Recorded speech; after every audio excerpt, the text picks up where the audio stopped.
Bab ke-16. Liu Yehan menolak undangan sarapan Lu Haipeng. Dia melihat ke kiri dan ke kanan di ruang tamu sendirian, tapi dia segera menyerah karena dia tidak tahu apa-apa kecuali kabin nutrisi seperti di novel. Kalau produk jadi mungkin bisa ditebak dari tampilannya, tapi banyak yang sudah dibongkar potong, apalagi dia tidak mengetahuinya. Bahkan orang-orang yang tinggal di sini tidak tahu alat apa ini ketika melihat bagian-bagian ini. Saya ingat suatu kali saya menonton sebuah program di mana saya bertanya kepada beberapa orang lanjut usia tentang beberapa produk teknologi dan meminta mereka menebak fungsi dari produk tersebut. Hampir sebagian besar lansia tidak dapat menebak cara penggunaan produk yang benar. Ini hanya selisih 10 tahun atau lebih, dan sudah seperti ini. Dunia nyata berjarak 1 abad lagi dari dunia apokaliptik, dan dapat dimengerti jika hal itu tidak dapat dikenali. Lu Haipeng dan yang lainnya makan dengan cepat, terutama Liu Yehan yang menunggu di sampingnya dan makan lebih cepat. Meskipun Liu Yehan tidak peduli kali ini, Lu Haipeng dan yang lainnya peduli. Karena mereka setuju bekerja untuk Liu Yehan, tentu saja mereka harus melakukan yang terbaik. Melihat Lu Haipeng dan yang lainnya telah selesai makan, mereka datang ke ruang tamu. Liu Yehan menunjuk ke kompartemen nutrisi di dalam game dan bertanya, "Tikus, apakah ini kompartemen nutrisi di game realitas virtual yang kamu bicarakan di dalam mobil?" "Ya, tapi ruang nutrisi ini rusak." "Rusak? Sayang sekali, saya sangat ingin merasakan kabin nutrisi ini." Liu Yehan tampak menyesal. Dia benar-benar seperti mengalami dunia realitas maya yang legendaris, dan mengalami apakah dia benar-benar seperti berada di dunia lain. Karena itu, sepertinya dia sedang memainkan game realitas virtual sekarang. Namun, dia dengan cepat menolak gagasan tersebut. Bukan palsu jika tubuhnya diperkuat karena ramuan evolusi genetik dalam game virtual reality. Ma Junhao sangat terkejut bagaimana Liu Yehan ingin merasakan dunia virtual. Bukankah dia pernah mengalaminya sebelumnya? Meski sudah kiamat, sebelum kiamat, setelah 50 tahun berkembang, game virtual masih sangat umum dan digunakan di berbagai kalangan. Apakah karena hari kiamat sudah tiba dan saya sudah lama tidak mengalaminya, sehingga saya ingin mengalaminya lagi? Dia tidak berpikir terlalu banyak, sama seperti dia sudah terlalu lama tidak memainkan game tersebut, dan menjelaskan, "Jika Bos Liu ingin mengalaminya, ada helm virtual di kamar saya. Anda dapat mengalaminya, tetapi hanya fungsi LAN, tidak ada fungsi lainnya. Benarkah? Hebat, ajak aku mengalaminya." Liu Yehan sangat bersemangat ketika dia berpikir untuk bisa merasakan game realitas virtual yang legendaris. Di bawah kepemimpinan Ma Junhao, dia datang ke kamarnya. Memasuki kamarnya, yang disambut adalah mesin-mesin yang bertumpuk setinggi tembok dan berbagai macam mesin. Ma Junhao mencari di sudut dan akhirnya menemukan helm. "Ini helm virtual?" Tampilan dari helm virtual ini terlihat seperti helm Madara Cikel pada umumnya. Tidak ada bedanya. "Bos Liu, kamu bisa berbaring di tempat tidur untuk merasakannya." Ma Junhao membantu Liu Yehan mengenakan helm dan menariknya ke sisi tempat tidur. "Bagaimana memulainya?" Liu Yehan tidak menemukan tombol apapun. "Aku akan memulainya untukmu." Ma Junhao menggesek bagian depan helm, dan helm itu segera menyala. Liu Yehan merasa seolah-olah dia telah menggunakan keterampilan melintasi, matanya berkedip dan penglihatannya berubah. Dia menemukan dirinya di ruang kelas. Di podium depan kelas berdiri seorang profesor berambut putih dengan angka-angka pada tertulis di papan tulis. Liu Yehan melihat ke kiri dan ke kanan, melihat lingkungan sekitar. Panggilan. Itu terlalu nyata. Jika Anda belum tahu bahwa Anda telah memasuki dunia maya dengan helm virtual, saya khawatir itu benar-benar tidak bisa dibedakan. Dia mencubit lengannya dengan tangannya. Nyeri. Dia merasakan sakit dan tidak bisa menggunakan rasa sakit itu untuk menilai apakah dia sedang bermimpi atau tidak. Semuanya tampak begitu nyata. "Siswa di bawah, harap memperhatikan kelasnya dan jangan lupa buat tugas di kelas." Liu Yehan bahkan mendengar guru di podium berbicara dengannya, yang mengingatkannya pada peri di gelang pintar. Ini bukan hanya hubungan dunia maya. Ketika kecerdasan buatan dan realitas maya digabungkan, energi yang lebih besar akan meledak. Liu Yehan dengan cepat menjadi akrab dengan operasi di dunia virtual dan mengganti beberapa adegan, yang masing-masing tampak begitu nyata. Baik dilihat, didengar, dicium, atau disentuh, semuanya seperti di dunia nyata, jadi tidak bisa merasakan perbedaannya. Tidak, teknologi virtual reality di dunia ini begitu maju. Tapi coba pikirkan, teknologi realitas virtual telah dikembangkan selama 50 tahun sejak matang, dan banyak teknologi yang tidak terbayangkan sebelumnya telah dikembangkan satu persatu. Pertimbangkan ketika komputer pertama dikembangkan pada tahun 1946. Beratnya 30 ton dan menjalankan 5.000 perhitungan per detik. Namun, setelah lebih dari setengah abad berkembang, komputer telah mengalami perubahan yang mengejutkan, terutama setelah memasuki abad ke-21. Hal ini telah membuat kemajuan besar. Teknologi, bagian tersulitnya adalah langkah pertama. Ketika langkah pertama dikembangkan, sejumlah besar teknologi terkait akan mengalami perkembangan yang mengejutkan. Oleh karena itu, setelah 50 tahun perkembangan teknologi virtual, apapun bisa terjadi. Liu Yehan dengan enggan menarik diri dari dunia virtual. Dia takut dia akan tinggal lebih lama dan tidak keluar. Faktanya, dia bukan satu-satunya yang berpikiran seperti itu. Ketika hari kiamat tiba, banyak orang yang berpikiran seperti Liu Yehan dan hidup di dunia maya melalui helm virtual. Namun saat virus menyerang, Anda tidak akan keracunan karena memakai helm. Banyak orang yang digigit zombie karena helmnya. Sangat terlambat untuk melarikan diri jika Anda ingin melarikan diri. Sayang sekali sekarang tidak ada internet. Kalau sebelum akhir dunia, kamu masih bisa merasakan dunia fantasi itu. Ma Junhao juga merasa kasihan pada wajahnya. Tanpa internet, dia hanya bisa bermain di satu mesin, dan banyak mesin yang berdiri sendiri dikembangkan untuk pendidikan. Ini juga alasan mengapa sebagian besar adegan terjadi di sekolah setelah Liu Yehan memasuki dunia maya. Dia dulu sangat menyukai game online. Game virtual dapat membuat orang mengalami kehidupan. Di masa lalu, perusahaan game telah mengembangkan game kiamat zombie, dan banyak orang telah memasuki pengalaman game seperti itu. Di awal akhir dunia, beberapa orang bahkan percaya bahwa itu adalah dunia virtual yang dibangun oleh sebuah perusahaan game. Hanya saja manusia tidak hidup di dunia ilusi. Ketika kenyataan mati, manusia akan mati. Melarikan diri bukanlah sebuah jalan, hanya menghadapinya dengan berani.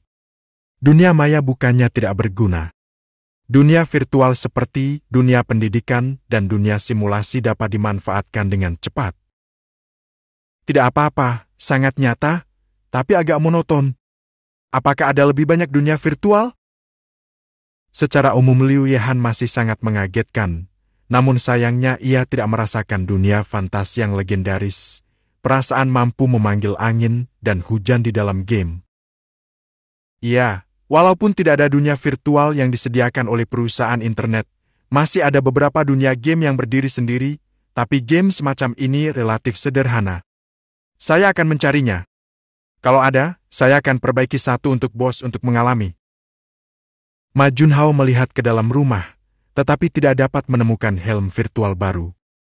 Jika Anda bisa membawa peralatan semacam ini ke dunia nyata, bukankah itu akan menghasilkan banyak uang? Mata Liu Yehan bersinar, dan dia dengan cepat bertanya. Bisakah Anda memproduksi helm ini secara massal? Produksi tidak mungkin diproduksi. Masih memungkinkan untuk merakit satu atau dua menggunakan bahan bekas. Anda bisa menggunakan bos helm virtual ini. Terlihat Liu Yehan sangat menyukai helm virtual ini, dan Ma Junhao tidak mengambil kembali helm virtual tersebut. Liu Yehan memegang helm di tangannya. Jika ada bahan mentah yang sesuai, apakah bisa dibuat? Ma Junhao menggelengkan kepalanya dan berkata, Saya tidak tahu, ini bukan keahlian saya. DIY beberapa potong masih memungkinkan, tapi saya tetap tidak bisa memproduksinya secara massal. Sebagai seorang hacker profesional di era baru, Ma Junhao memiliki pemahaman yang baik tentang teknologi perangkat lunak, namun ia tidak tahu banyak tentang perangkat keras. Untuk hal-hal canggih seperti helm virtual dan bahkan kabin nutrisi virtual, mengetahui sedikit tentang bulu saja tidak cukup. Liu Yehan juga tidak memaksa, sudah sangat menyenangkan bisa merasakan teknologi virtual reality. Karena di Villa Lu Haipeng, dia tidak bisa meletakkan helm di tempat penyimpanan, jadi dia harus membawanya di tangannya. Lu Dage, pergilah ke suatu tempat bersamaku dulu dan bawakan makanannya. Liu Yehan menyapa Lu Haipeng untuk keluar. Ho, bos, apakah Anda ingin menelepon lebih banyak orang? Lu Haipeng segera bangkit untuk mengikuti, dan sambil menarik Sun Honglang dan Li Wenbo ke samping. Ambil beberapa tas. Liu Yehan menambahkan. Padahal, makanan yang akan dipindahkan hanyalah sisa ratusan kaleng yang dibawa kali ini. Kali ini, saya mendapat emas dan energi spa dalam jumlah besar dari Liu Fugui. Dalam waktu singkat, saya tidak akan berdagang satu sama lain untuk saat ini. Yang utama adalah menjaga satu sama lain. Jumlah emas dan energi yang ada di tangan bukanlah jumlah yang kecil, juga untuk mencegah masalah yang tak diinginkan. Mereka berempat, dipimpin oleh Liu Yehan, datang ke tempat terpencil. Ini adalah rumah yang dia tandai di pinggir jalan ketika dia baru saja datang. Kaleng-kaleng itu tentu saja tidak ada di sana. Liu Yehan baru saja membuat tempat untuk bersembunyi. Dia segera meletakkan kaleng-kaleng itu di tanah di mana Lu Haipeng dan yang lainnya tidak bisa melihatnya, dan segera meletakkan kaleng-kaleng itu di tanah. Liu Yehan menyapa Lu Haipeng. Lu Dage, bawa ini kembali ke villa. Ketika Lu Haipeng datang, dia menemukan tempat di tanah yang dia makan pagi ini, dan bahkan menemukan buah-buahan kalengan dalam botol kaca. Sun Honglang ngiler saat melihat makanan ini. Enak. Ada buah-buahan untuk dimakan. Sebenarnya di sebelah pemukiman terdapat pohon buah-buahan, namun pohon buah tersebut sudah dipetik sebelum buahnya matang. Dia sudah lama tidak mencicipi buahnya. Lang Zai, apa yang kamu lakukan? Aku memintamu untuk membantu membawanya, tapi aku tidak memintamu untuk memakannya. Ini semua milik bos. Ketika Lu Haipeng melihat Sun Honglang ingin membuka sekaleng buah, dia buru-buru menghentikannya. Liu Yehan melambaikan tangannya dan berkata, Tidak apa-apa, makan saja jika kamu mau. Ini makanan yang aku tinggalkan untukmu. Dengan izin Liu Yehan, Sun Honglang mengucapkan terima kasih dengan gembira, lalu mengambil sebotol buah persik kalengan dan membukanya, menggosok pakaiannya sendiri beberapa kali, merogoh botolnya, dan dengan hati-hati mengambil sepotong buah persik, dan memasukkannya ke dalam mulutnya. Dengan gigitan ringan, daging lembut yang dibalut aroma buah persik memenuhi mulutnya dan merangsang indera pengecapnya. Pada saat ini, dia sepertinya telah datang ke surga, dan dia tidak bisa menahan diri untuk tidak berseru. Ini benar-benar enak. Itu adalah rasa yang sangat enak. Dia pernah bisa makan buah persik selama bertahun-tahun, dan dia hampir lupa apa rasa buah persik. Dibandingkan dengan Sun Honglang, Lu Haipeng dan Li Wenbo tidak jauh lebih baik. Berbeda dengan daging kalengan, yang ada hanya daging sapi kalengan dan ikan kalengan. Jenis buah-buahan kalengan lebih banyak lagi, seperti buah persik kalengan, buah persik kuning kalengan, jeruk kalengan, dan segala jenis buah-buahan, namun jumlahnya lebih sedikit. Lu Haipeng memilih jeruk kalengan dan Li Wenbo memilih buah persik kuning kalengan. Di akhir makan, ketiganya bahkan meminum air di dalamnya. Kamu bisa bekerja saat kamu kenyang. Lu Haipeng berteriak dan menyapu semua kaleng yang ada di tanah ke dalam tas. Totalnya ada lebih dari 400 kaleng yang dibagi menjadi 3 kantong. Setiap orang memiliki lebih dari 100 kaleng, sehingga totalnya mencapai 70 atau 80 kilo. Bagi orang-orang yang telah berada di akhir zaman selama 5 tahun, jumlah tersebut bahkan tidak diperhitungkan. Awalnya, Liu Yehan ingin berbagi sedikit, tetapi Lu Haipeng dan yang lainnya tidak mengizinkannya. Bos sudah membiarkan mereka menikmati makanan kaleng, jadi di mana bos bisa memberikannya lagi. Untung lokasinya tidak jauh, dan saya berjalan sebentar dengan membawa makanan kaleng di punggung menuju villa. Sesampainya di villa, Liu Yahan membagikan buah kalengan kepada orang lain, dan semua orang mendapatkan sekaleng buah kalengan. Mereka yang mendapat buah kalengan merasa senang. Namun tidak semua orang langsung memakannya. Beberapa orang hanya mencicipi sepotong, lalu menutupnya dan menyimpannya. Liu Yahan tidak banyak bicara tentang pentingnya makanan di hari-hari terakhir ini. Dia tidak perlu bicara terlalu banyak. Semua orang sangat menghargai makanan di tangan mereka. Sebelum datang, saya dengar Anda akan menjual barang di lantai perdagangan dalam kota. Apa yang Anda jual? Liu Yahan teringat apa yang mereka katakan di pagi hari. Ini adalah bahan yang dikumpulkan di komunitas kemarin, dan saya akan menukar garam dengan makanan. Lu Haipeng menjawab. Kemarin, Liu Yahan dan Lu Haipeng mengumpulkan komunitas. Mereka mencari banyak bahan, namun saat itu Liu Yahan hanya memperhatikan masalah emas dan tidak terlalu peduli dengan apa yang mereka cari. Liu Yahan bertanya dengan rasa ingin tahu. Menjual garam meja?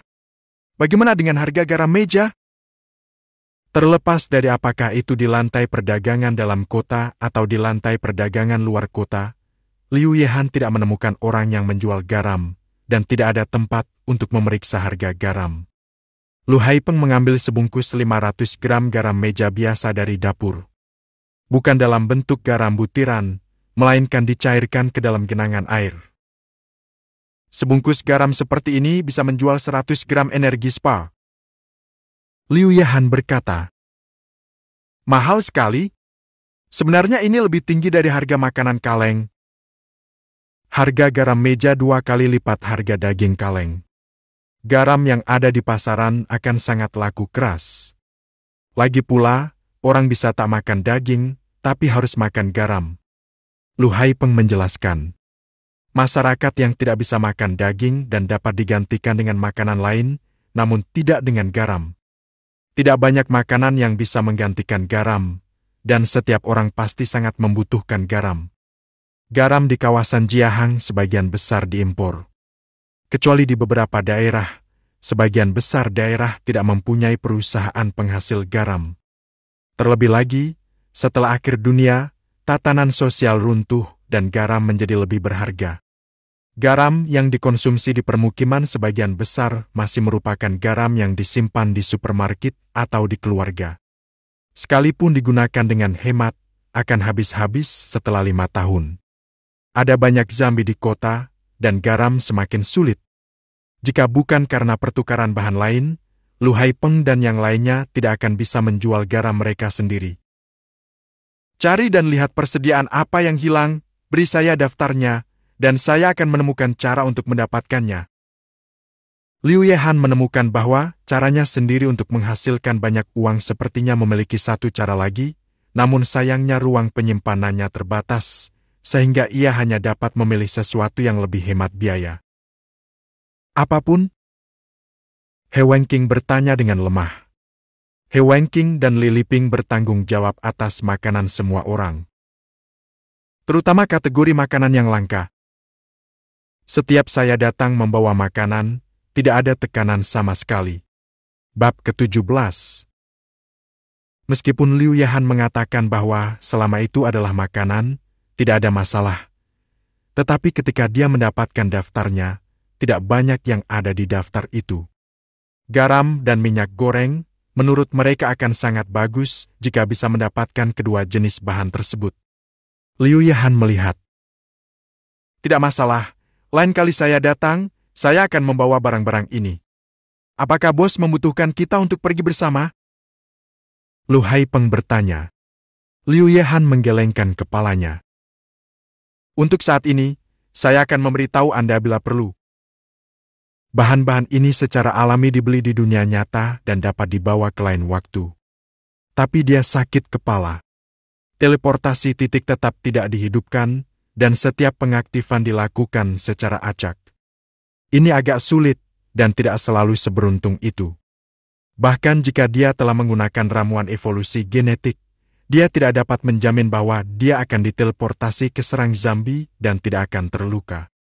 Walaupun kekuatan serangan zombie kuat, selama saya menghindar dengan benar, pada dasarnya tidak ada masalah besar dalam menghindarinya. Faktanya, banyak orang yang digigit zombie dan terluka sebelum mereka diserang virus dan menjadi zombie. Hal ini menyebabkan ketika bertarung dengan zombie, selalu waspada agar tidak digigit oleh zombie. Hal ini juga berkat belum tibanya masa akhir dunia. Pada masa akhir dunia, beberapa orang tua, lemah, sakit, dan cacat tidak perlu digigit zombie, namun virus di udara sudah cukup untuk mengubah mereka menjadi zombie. Ini juga yang menjadi alasan cepatnya penyebaran zombie. Setelah yang tua, lemah, sakit, dan cacat menjadi zombie, masing-masing menjadi sangat kuat, dan masing-masing tampaknya telah berevolusi. Lebih dari itu, setelah menjadi zombie, zombie tersebut akan berevolusi. Menghadapi zombie biasa, Liu Yehan tidak memiliki banyak tekanan saat ini, namun menghadapi zombie yang tidak dikenal, terutama zombie dengan kemampuan khusus, ia takut akan digigit oleh zombie tersebut sebelum ia dapat menyeberang. Lo Dage, apakah kamu tahu kristal energi tingkat kedua? Liu Yehan memutuskan untuk menyelesaikan tugas ini kali ini, agar tidak perlu khawatir setiap saat. Aku tahu, kristal energi tingkat kedua hanya dapat dihasilkan oleh zombie khusus. Lu Haipeng menjawab. Liu Yehan bertanya dengan suara yang dalam. Apakah Anda tahu di mana mendapatkan energi spa tingkat kedua? Saya perlu mendapatkan 100 gram. Pertarungan energi tingkat kedua sulit didapat. Saya hanya mendengar bahwa Li Haifeng pernah memimpin seseorang untuk membunuh zombie khusus. Dia seharusnya memilikinya di tangannya. Lu Haipeng berpikir sejenak. Liu Yehan tidak menyangka mendapat kabar yang sama dari Lu Haipeng. Saat ini hanya ada Li Haifeng di pemukiman Jiahang. Sebenarnya kiamat sudah memasuki tahun kelima, kok baru ketemu satu zombie spesial? Bagaimana cara mendapatkan energi spa ini dari Li Haifeng? Menurut akal sehat, seharusnya tidak demikian. Tugas ketiga hanya sesulit itu. Lalu apakah ada berita tentang zombie spesial? Liu Yehan berpikir, karena dia tidak bisa mendapatkan kristal energi tingkat kedua dari Li Haifeng, dia hanya bisa memusatkan perhatiannya pada zombie. Lu Haipeng berkata dengan malu-malu. Bos, kita tidak memiliki cukup orang. Saat kita bertemu zombie khusus, kita hanya perlu mati. Atau saya akan membantu Anda mencari tahu di mana ada kemungkinan kristal energi tingkat kedua. Begitu dia selesai makan makanan yang disediakan oleh bosnya, dia menolak tugas pertama bosnya, yang membuat Lu Haipeng sedikit malu, merasa bahwa dia hanya makan tetapi tidak bekerja. Melihat dilema Lu Haipeng, Liu Yehan menepuk pundaknya dan berkata, "Tidak apa-apa, aku tidak akan membiarkan saudara-saudaraku melakukan sesuatu yang bisa membunuhnya, tapi apa yang kamu katakan nanti juga bagus. Pergi dan cari tahu. Saya tidak percaya hanya ada Li Haifeng. Ya, atau jika Li Haifeng bersedia menjual energi spa tingkat kedua, dia dapat menentukan harganya. Menanyakan hal-hal seperti ini, biarkan kedua bersaudara yang Jiang pergi. Mereka biasa menjalankan bisnis dan pandai dalam hal semacam ini." Mendengar Liu Yehan mendengarkan pendapatnya sendiri, Lu Haipeng juga diam-diam menghela nafas lega. Jika Liu Yehan benar-benar meminta mereka mati, dia hanya bisa menolak dengan enggan. "Kamu bisa mengatur hal semacam ini. Aku hanya perlu tahu hasilnya." Liu Yehan melambaikan tangannya dan tidak terlalu peduli. Kedua bersaudara yang Jiong keluar setelah menerima instruksi. Liu Yehan dan Lu Haipeng mengobrol di lobi. Sebagian besar waktu adalah Lu Haipeng yang berbicara dan Liu Yehan mendengarkan. Setelah 1 atau 2 jam berbincang, Liu Yehan akhirnya mendapatkan pemahaman yang lebih baik tentang tim ini. Selama percakapan, tiba-tiba Li Wenbo buru-buru masuk ke lobi dan berteriak kepada Lu Haipeng. "Dage, ada sekelompok orang di luar. Ada sekitar 10 orang berjas dan sepatu kulit. Mereka semua terlihat galak dan jahat, dan mereka tidak sepertinya tidak benar." Lu Haipeng berdiri dan mengerutkan kening. "Siapa itu? Apakah Lawang di sebelahnya? Kita tidak memiliki konflik dengannya akhir-akhir ini, Li Wenbo menggelengkan kepalanya dan berkata, "Ini bukan lawang, saya belum mengenal lawang. Jas dan sepatu kulit." Liu Yehan memikirkan Liu Fugui yang berdagang dengannya pagi ini. "Benar, aku masih berpikir, dalam cuaca yang begitu panas hari ini, dan dengan gaun yang begitu tebal, sekarang belum lagi kiamat, kepada siapa aku harus memakainya?" Jawab Li Wenbo. Lu Haipeng memandang Liu Yehan dan bertanya, "Bos, apakah ini milikmu?" "Tidak, tapi itu pasti seseorang yang ku kenal, tapi aku tidak tahu apakah itu musuh atau teman." Liu Yehan menebak bahwa itu adalah Liu Fugui dengan kemungkinan besar, kecuali dia belum bertemu siapapun dalam beberapa hari terakhir. "Apakah musuh atau teman? Keluarlah dan lihat saja." Karena pihak lain tidak tahu apakah itu teman atau musuh, Li Liping dan mereka berdua tinggal di rumah bersama anak-anak mereka, dan yang lainnya mengikuti keluar rumah. Benar saja, begitu saya keluar, saya melihat Liu Fugui melambai ke pintu dan berkata dengan keras, "Saudara Liu, saya datang tanpa diundang, mohon maafkan saya." "Saudaraku, berhati-hatilah untuk melindungi bos Liu." Lu Haipeng berbisik. Penolakan sebelumnya untuk mencari Zambi khusus telah membuatnya sangat malu, dan sekarang dia harus melindungi keselamatan pribadi bosnya. Di tempat yang berantakan dan berantakan ini, bisa memiliki villa secara mandiri, kekuatan Lu Haipeng tidak boleh dianggap remeh.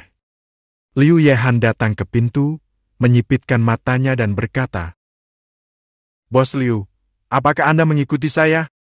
Maaf, bukan karena masih ada acara besar yang harus bekerja sama dengan saudara Liu. Saudara Liu tidak meninggalkan alamat, saya hanya dapat menemukannya sendiri." Liu Fugui tidak menyangkalnya. Melihat Liu Fugui secara keliru percaya bahwa tempat ini adalah markasnya sendiri, Liu Yehan tidak menyangkal bahwa Lu Haipeng dan yang lainnya sekarang adalah miliknya, dan rencana awalnya adalah memulai rencana pemindahan akhir zaman dari tempat ini. Tidak dapat disangkal bahwa Gui tidak menyangkalnya. Dia sudah lama menyadari bahwa dia sedang diikuti oleh Liu Fugui, tapi dia selalu tidak senang diikuti. "Kalau begitu bos Liu memiliki sesuatu yang penting untuk dimintai kerja sama saya. Jika Anda membutuhkan makanan kaleng, selama ada cukup energi dan emas, saya masih memilikinya di sini." Liu Fugui melambaikan tangannya dan berkata, "Saya baru saja mengirimkan makanan kaleng kembali ke pusat kota. Itu sudah cukup untuk saat ini. Saya di sini kali ini untuk menyampaikan kabar baik kepada saudara Liu." "Kabar baik apa?" Liu Yehan bertanya dengan kooperatif. "Bukankah saudara Liu sedang mencari kristal energi tingkat kedua? Saya baru saja mendapat kabar pagi ini bahwa rumah lelang akan menjual kristal energi tingkat kedua. Segera setelah saya mendapat beritanya, saya datang untuk membagikan informasi dengan saudara Liu." Liu Fugui menyampaikan pesan yang mengejutkan Liu Yehan. "Apa?" Liu Yehan tampak kaget, kabar tentang Liu Fugui memang di luar dugaannya. Awalnya dia mengira Liu Fugui melihat bahwa dia lemah dan ingin merampoknya, tetapi dia tidak berharap untuk membawakannya berita tentang kristal energi tingkat kedua. Mengatakan bahwa Liu Fugui tidak punya niat, dia tidak akan mempercayainya. Tetapi selama itu adalah sesuatu yang bisa diselesaikan dengan uang, itu tidak masalah. "Saudara Liu, tolong, tidak hanya ada energi tingkat kedua, tetapi juga banyak hal baik di rumah lelang." Liu Fugui memberi isyarat tolong ke pintu mobil yang terbuka. Liu Yehan berpikir sejenak, lalu mengangguk dan berkata, "Oke, tidakkah kamu keberatan berapa saudara yang kubawa bersamaku?" Meskipun gerakan ini agak defensif, namun harus bersifat defensif. Faktanya, tidak terlalu berguna untuk membawa beberapa orang. Jika tidak memiliki senjata panas, mereka hanya bisa angkat tangan untuk menyerah. Kartu Hall Liu Yehan bukan milik mereka, dan ini hanya untuk berperilaku. Tetapi dia masih perlu melakukan apa yang perlu dia lakukan. "Tentu saja, kami akan melelang, bukan untuk melawan dan membunuh." Liu Fugui tidak terlalu peduli, dia benar-benar datang untuk mencari kerja sama kali ini. "Lu Dage, Ma Dage, kalian berdua ikut denganku." Liu Yehan berbalik dan bertanya. Lu Haipeng bertanya dengan suara rendah. Apakah jumlahnya terlalu sedikit? Apakah kamu ingin menelepon Li Hongtao dan yang lainnya? Liu Yehan menggelengkan kepalanya. Cukup sudah. Mereka harus tetap di sini. Mereka masih perlu melindungi villa. Lu Haipeng mengangguk dan berhenti bicara. Sekelompok orang masuk ke dalam mobil yang dikendarai oleh Liu Fugui. Mobilnya sangat besar, bus yang dimodifikasi, dan tempat duduknya lebih dari cukup. Saat ini hanya ada satu posisi di dalam kota, dan posisi lainnya dijaga ketat. Villa Lu Haipeng sedikit lebih terpencil, dan bus bergoyang selama hampir setengah jam sebelum mencapai gerbang pusat kota. Kamar dagang Fuiwan adalah salah satu dari 5 kekuatan besar di pusat kota. Sesampainya di gerbang dalam kota, Anda tidak perlu mengantri atau membayar biaya masuk dan langsung melalui jalur khusus. Namun tetap harus melalui zona desinfeksi. Ini adalah aturan yang kaku di dalam kota, karena takut ada orang yang akan membawa virus ke dalam kota.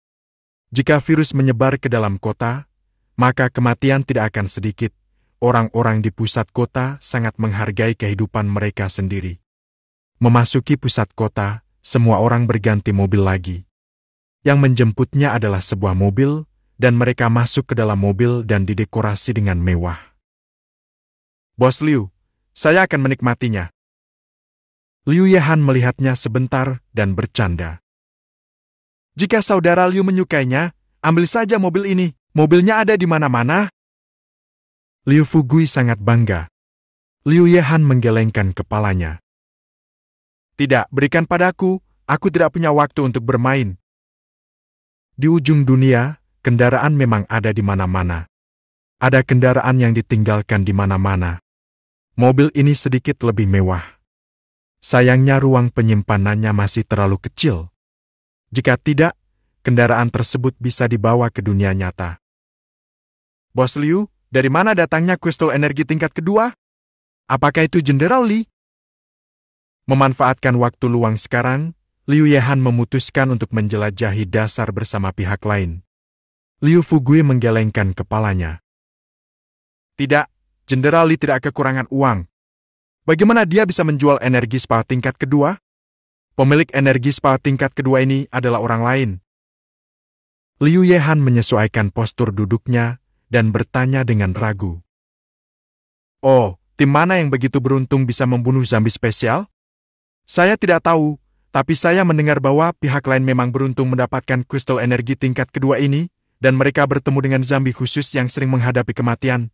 Tetapi bahkan untuk zombie seperti itu, tim membayar 3 orang. Dia membunuh zombie spesial ini hanya beruntung. Bagian dalam kota tidak besar, dan keduanya mengobrol sebentar di dalam mobil sebelum mereka tiba di lokasi lelang, kata Liu Fugui.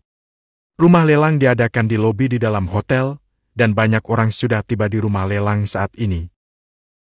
Bos Liu, jika Anda ingin melelang sesuatu, Anda perlu membuat bukti aset di sini. Liu Fugui membawa Liu Yehan ke meja layanan. Masih ada bukti hartanya? Bagaimana cara membuktikannya? Liu Yehan agak memahami pendekatan pihak lain. Liu Fugui menjelaskan sambil tersenyum. Ini bukan untuk mencegah seseorang membuat masalah.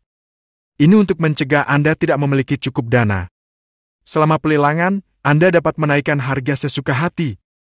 Anda hanya perlu menghabiskan energi berdebat di sini.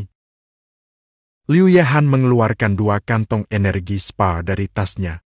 Kedua kantong energi spa ini adalah 2 kantong yang diberikan oleh Liu Fugui pagi ini, dimasukkan ke dalam mesin verifikasi, dan bertanya. Berapa persyaratan aset minimum untuk memenuhi syarat? Masuk? Sebuah nomor ditampilkan di mesin. 20.000 gram energi spa tingkat pertama, lulus verifikasi modal. Kemudian mesin mengeluarkan sebuah kartu. Halo Pak. Nomor kartu Anda PMC 2111506033030, mohon simpan kartu Anda. Setelah verifikasi modal selesai, Liu Yehan mengambil kembali kristal energinya, dan bertanya dengan ragu. Metode verifikasi modal ini tidak diasuransikan. Bukankah ini sama dengan kehilangan dasar sendiri? Bos Liu, aku hanya ingin memberitahumu, keluarkan saja 500 gram kristal energi. Kalau begitu kamu memberitahuku sebelumnya, ini bukan keuntunganku. Liu Yehan terdiam beberapa saat. Lupakan saja, jika kamu melewatkannya, lewatkan saja. Pertarungan energi tingkat kedua seharusnya tidak semahal itu. Liu Fugui juga terdiam beberapa saat. Aku hanya ingin memberitahumu. Liu Fugui mengeluarkan sekantong kecil energi spa dari sakunya dan menaruhnya di mesin verifikasi modal. Dia juga mendapat nomor kartu. Keduanya memasuki ruang lelang. Adapun pengawal yang dibawa oleh Lu Haipeng dan Liu Fugui, mereka semua tetap berada di luar dan tidak masuk. Aula lelang sangat besar, seperti podium, dengan layar besar di atasnya. Deretan kursi ditempatkan di bawah. Saat ini, banyak orang telah datang. Liu Yehan menemukan posisinya duduk sesuai dengan nomor kartunya sendiri. Kartu yang dikeluarkan pada saat verifikasi modal adalah nomor kursi. Liu Yehan di sebelah kanan adalah Liu Fugui, duduk di kursinya, dan kursi kiri masih kosong. Liu Yehan menyesuaikan posisi kursi agar dirinya lebih nyaman. Kapan pelelangan dimulai? Jam 10. Pukul berapa sekarang? 9:40. Liu Fugui terkejut. Bisakah dia melihatnya ketika dia membuka gelang itu? Mengapa dia malah bertanya padaku? Bukan karena Liu Yehan menanyakannya secara spesifik, tapi waktu di gelang pintarnya sudah tidak akurat. Ketika dia meninggalkan dunia ini, waktu dunia ini terhenti, namun gelang pintarnya mengikutinya ke dunia nyata, yang menyebabkan waktu pada gelang pintar menjadi tidak akurat, tidak hanya waktu pada gelang pintar. Ya, waktu di ponselnya juga salah. Dengan adanya gelang pintar tersebut, ia meninggalkan ponselnya di dunia nyata, sehingga ketika ia kembali tidak akan ada ketidakakuratan waktu. Setelah dia dapat mengirimkannya pada titik tertentu di masa mendatang, dia juga dapat meninggalkan gelang pintarnya di sini. Tidak akan ada kekacauan waktu di masa depan. Bos Liu, masih ada waktu sebelum pelelangan dimulai. Anda bisa mengecek terlebih dahulu apakah ada barang yang Anda sukai. Liu Fugui menyalakan tombol komputer di sisi kursi untuk Liu Yehan. Sama seperti gelang pintar, seberkas cahaya diproyeksikan dari sisi sandaran tangan, dan sebuah layar diproyeksikan ke udara. Bab ke-18